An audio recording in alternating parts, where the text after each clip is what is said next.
పనస పొట్టు మసాలా పొట్లం తయారు చేసుకోవడానికి కావాల్సిన పదార్థాలు ఒకసారి చెప్తాను. సన్నగా తరిగిన ఉల్లిపాయలు, టమాటాలు, నానబెట్టుకున్న శనగపప్పు, జీలకర్ర పొడి, కరివేపాకు, పచ్చిమిర్చి, పనస పొట్టు, చింతపండు గుజ్జు, నువ్వులు, పల్లీలు, సోంపు, గరం మసాలా, జీలకర్ర, ఆవాలు, అల్లం వెల్లుల్లి పేస్ట్, ఆశీర్వాద్ ధనియాల పొడి, ఆశీర్వాద్ పసుపు, ఆశీర్వాద్ కారం పొడి. సో తయారీ విధానం ఇప్పుడు చూద్దామా అండి. పొయ్యి మీద ఇక్కడ బాండీ పెట్టాను.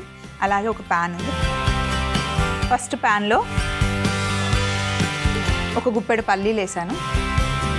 వాటిని మనం మంచిగా వేయించుకోవాలి దూరగా.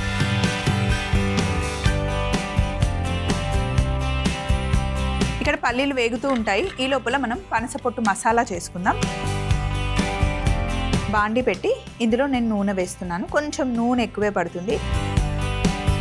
పనస పొట్టు కూర, పనస పొట్టు బిర్యానీ, పనస తొనల బిర్యానీ, అంతేకాకుండా పనస గింజలతో కూర చేస్తారు, కాల్చుకొని తింటారు, ఉడికించుకొని తింటారు. చాలా చాలా ఫేమస్ అండి. ఆంధ్ర సైడ్ వెళ్తే కనుక ఎంత చిన్న ఫంక్షన్ అయినా, ఎంత పెద్ద పెళ్ళైనా సమ్మర్లో వెళ్తే అసలు పనసకాయకి సంబంధించిన కూరను, ఫ్రైయో లేకపోతే ఏదో ఒక స్నాకో లేనిదైతే ఫంక్షనే జరగదు. ఎందుకంటే అందరూ అంత ఇష్టంగా తింటారు. టేస్ట్ కూడా చాలా బాగుంటుంది. పనసకాయ బిర్యానీ అయితే సూపర్ ఉంటుందండి. అసలు ఆ ఫ్లేవర్ కానీ టేస్ట్ కానీ చాలా బాగుంటుంది. ఒకసారి తింటే కనుక అసలు వదిలిపెట్టరు. కాకపోతే కరెక్ట్ ప్లేస్లో కరెక్ట్గా వండిన వాళ్ళు వండితేనే చాలా బాగుంటుంది. తెలియని వాళ్ళు వండితే అది అంత మజా రాదు. తింటూ ఉంటే టేస్ట్ అయితే చాలా బాగుంటుంది. పర్ఫెక్ట్ ప్లేస్లో తింటే కనుక అస్సలు వదిలిపెట్టరు. వెజిటేరియన్స్కి చాలా చాలా ఇష్టం. నాన్ వెజ్ తినే వాళ్ళు కూడా అసలు ఇది తింటే ఏ బిర్యానీయో కూడా గుర్తుపట్టరు. అంత టేస్టీగా ఉంటుంది. అసలు చాలా యమ్ ఉంటుంది. ఇక్కడ పల్లీలు మంచిగా వేయించుకోవాలి దోరగా. పల్లీలు ఇలా దోరగా వేయించుకున్న తర్వాత ఇందులో కొన్ని నువ్వులు, 1 టీ స్పూన్ నువ్వులు, 1 టీ స్పూన్ సోంపు వేసి స్టవ్ ఆఫ్ చేసేస్తే ఈ పెనం వేడికి అవి వేగిపోతాయి. ఆల్రెడీ పల్లీలు వేగిపోయాయి. సోంపు, నువ్వులు వేగడానికి ఈ మాత్రం వేడి సరిపోతుంది. దీన్ని కాసేపు పక్కన పెట్టేద్దాం. చల్లగా అయిన తర్వాత మనం మిక్సీలో పౌడర్ చేసుకోవాలి. అలాగే ఇక్కడ నూనె కూడా వేడెక్కింది.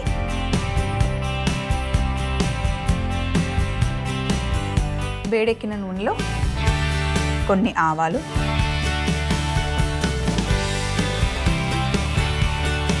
కాస్త జీలకర్ర వేసుకొని మంచిగా వేగనివ్వాలి.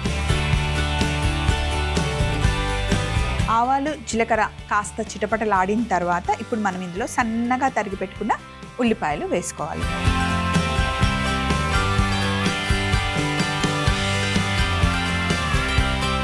మనకి ఇప్పుడు సూపర్ మార్కెట్లో డైరెక్ట్గా పనస పొట్టు కొట్టింది అంటే మనకి ఇలా ఆల్రెడీ కట్ చేసిన పనస పొట్టు కూడా డైరెక్ట్గా దొరుకుతుందండి. మనం చాలా రకాలుగా కూర చేసుకోవచ్చు, ఫ్రై చేసుకోవచ్చు, కీమా పులావ్ లాగా చేసుకోవచ్చు. బాగుంటుంది. చపాతీతో కూడా కాంబినేషన్ చాలా బాగుంటుంది.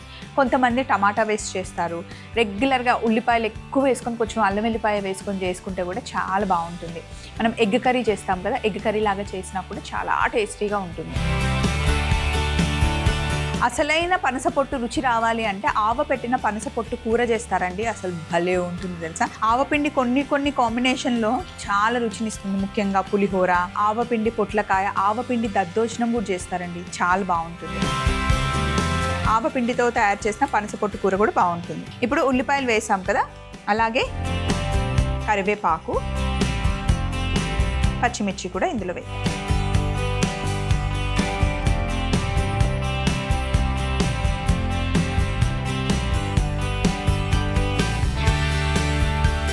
ఇప్పుడు మనం ఆశీర్వాద్ పసుపు వేసుకోబోతున్నాం. ఆశీర్వాద్ పసుపు నాణ్యమైన పసుపు కొమ్ములతో పట్టించిందండి. మనం ఇంట్లో సంవత్సరం పట్టించుకుంటే ఎంత బాగుంటుందో అంత మంచి క్వాలిటీగా ఉంటుంది పసుపు పొడి.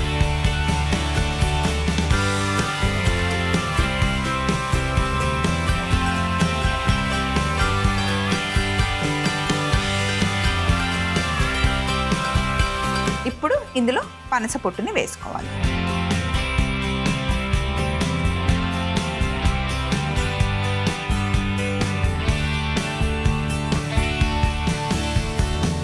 పనస పొట్టు మగ్గడానికి కాస్త టైం పడుతుంది. ఈలోపు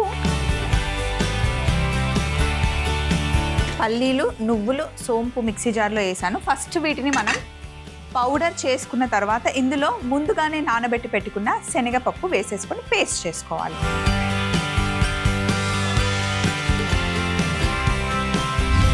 పల్లీలు, నువ్వులు, సోంపు నేను మిక్సీ పట్టాను. ఇప్పుడు ఇందులో 1 గంట నానబెట్టుకున్న శనగపప్పుని వేసేసుకుంటున్నాను.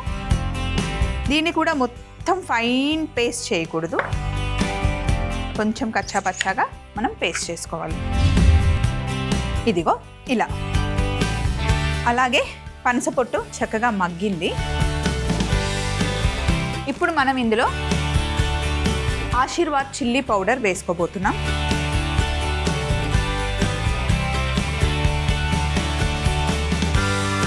మరి ఎక్కువ కారం వేసినా కూడా బాగుండదు, ఒక చిన్న స్పూన్ వేస్తే సరిపోతుంది. ఎందుకంటే ఆల్రెడీ మనం పచ్చిమిర్చి కూడా వేసుకున్నాం. అలాగే ఇందులో మనం ఆశీర్వాద్ ధనియాల పొడి కూడా వేసుకోవాలి. ఆశీర్వాద్ ధనియాల పొడి కూడా మంచి క్వాలిటీ ధనియాలతో తయారు చేస్తారండి. కొంచెం వేస్తే సరిపోతుంది.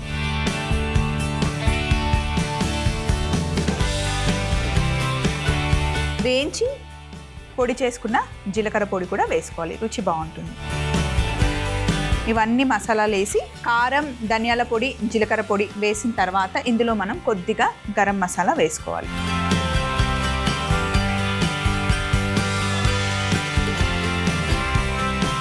ఇప్పుడు నేను ఇందులో చిన్న టీ స్పూన్ అల్లం వెల్లుల్లి పేస్ట్ వేస్తున్నా. అల్లం వెల్లుల్లి పచ్చివాసన పోయేంత వరకు చక్కగా వేగనివ్వాలి. టమాటాలు వేసే ముందే అల్లం వెల్లుల్లి, గరం మసాలా అన్నీ వేసేసుకోవాలి. అలాగే మనం తయారు చేసుకుంటున్న మసాలా పొట్లంకి సరిపడా ఉప్పు వేసుకోవాలి.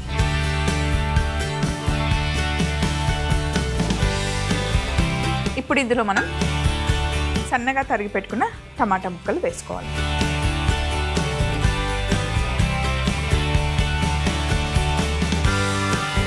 టమాటాలు వేసి కాస్త మగ్గనివ్వాలి. చక్కగా టమాటాలు మగ్గిన తర్వాత ఇప్పుడు మనం ఇందులో చింతపండు గుజ్జు వేసుకోవాలి. ఇదిగోండి, 1 స్పూన్ అంతే.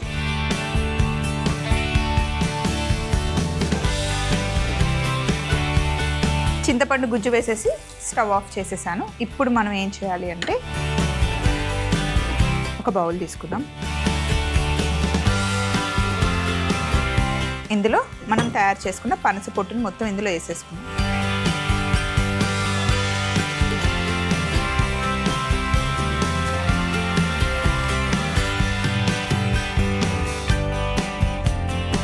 ఇందాక మనం మిక్సీ పట్టు పెట్టుకున్న వేయించిన పల్లీలు, సోంపు, నువ్వులు, అలాగే నానబెట్టుకున్న శనగపప్పు ఇందులో వేసేస్తాం. బాగా మిక్స్ చేయాలి.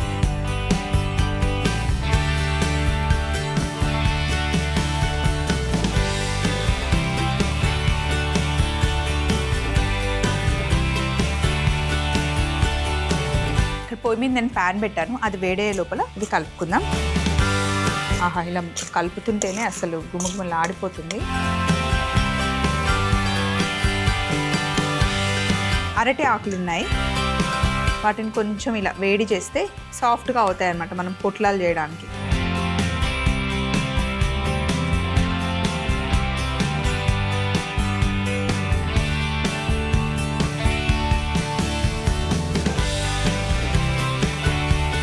కొంచెం ఇలా మనం పొయ్యి మీద ఇలా పెట్టేస్తే అవి సాఫ్ట్గా అవుతూ ఉంటాయి. ఈ లోపల ఫస్ట్ ఒకటి తీసుకొని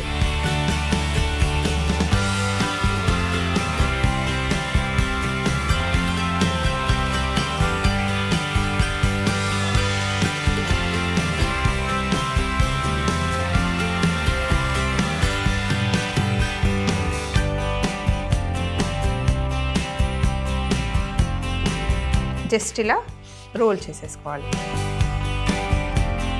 ఇవి వేడయ్యాయి, మంచిగా సాఫ్ట్గా కూడా అయ్యాయి.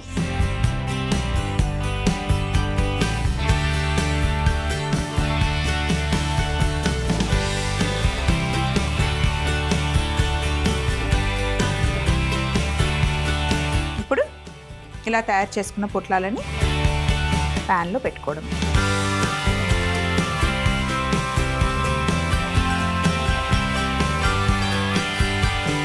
శనగపప్పుని మనం పచ్చిదే అందులో వేసి మిక్సీ చేసాం కదా, ఇలా పెడితే మగ్గిస్తే గట్టిగా అయిపోతుంది. ఆటోమేటిక్గా ఒక దగ్గర ఇలా స్ట్రెయిట్గా వచ్చేస్తుంది అన్నమాట. మనం ఓపెన్ చేసిన తర్వాత చాలా టేస్టీగా ఉంటుంది. పిల్లలకి స్నాక్ బాక్స్లో పెట్టించిన, లంచ్ బాక్స్లో పెట్టించిన, అన్నం పక్కన మనం అప్పడాల్లాగా తింటాం కదా, అలా పప్పుచారు పక్కన నంచుకొని తినడానికి చాలా టేస్టీగా ఉంటుంది. దీని మీద ఇలా మూత పెట్టేసి జస్ట్ ఒక 10 నిమిషాలు మగ్గిస్తే సరిపోతుంది. మరి ఈలోపు ఇక్కడ ఉన్న సందడి తీసేసి ఫైనల్ ప్లేట్ రెడీగా పెట్టుకుందాం. ఒక 10 మినిట్స్ తర్వాత ఇలా చక్కగా మగ్గిపోతాయి అన్నమాట, కుక్ అవుతాయి లోపల బాగా.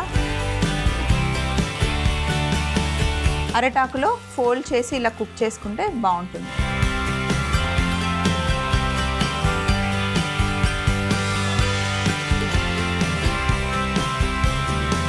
పనస పొట్టు మసాలా పొట్లం తయారీ విధానం మరొకసారి చూసేయండి. పనస పొట్టు మసాలా పొట్లం తయారీ విధానం: ముందుగా పాన్ లో పల్లీలు వేయించుకొని, నువ్వులు, సోంపు కూడా ఒక్కసారి అలా వేయించి స్టవ్ ఆఫ్ చేసి చల్లగా అయిన తర్వాత మిక్సీ జార్ లో వేసి నానబెట్టుకున్న శనగపప్పు కూడా వేసి పేస్ట్ చేసి పక్కన పెట్టాలి. తర్వాత కడాయిలో నూనె వేడి చేసుకొని ఆవాలు, జీలకర్ర, ఉల్లిపాయ ముక్కలు, కరివేపాకు, పచ్చిమిర్చి, ఆశీర్వాద్ పసుపు వేసి పనస పొట్టు కూడా వేసి కలిపి కాస్త మగ్గిన తర్వాత అందులో ఆశీర్వాద్ కారపొడి, ఆశీర్వాద్ ధనియాల పొడి, జీలకర్ర పొడి, అల్లం వెల్లుల్లి పేస్ట్, ఉప్పు వేసి పచ్చి వాసన పోయేంత వరకు ఫ్రై చేసి టమాటా ముక్కలు కూడా వేసి మగ్గనివ్వాలి. ఇప్పుడు కొద్దిగా చింతపండు గుజ్జు వేసి స్టవ్ ఆఫ్ చేసుకొని ఒక బౌల్లోకి షిఫ్ట్ చేసుకొని ముందుగా మనం మిక్సీ పట్టి పెట్టుకున్న పల్లీలు, శనగపప్పు మిశ్రమం కూడా వేసి బాగా కలిపి అరటాకుని కాస్త వేడి చేసుకొని తయారు చేసుకున్న మిశ్రమాన్ని మధ్యలో పెట్టి పొట్లం లాగా చుట్టి మూత పెట్టి ఒక 5 నిమిషాలు ఉంచుకొని బయటికి తీస్తే ఎంతో రుచికరమైన పనస పొట్టు మసాలా పొట్లం రెడీ.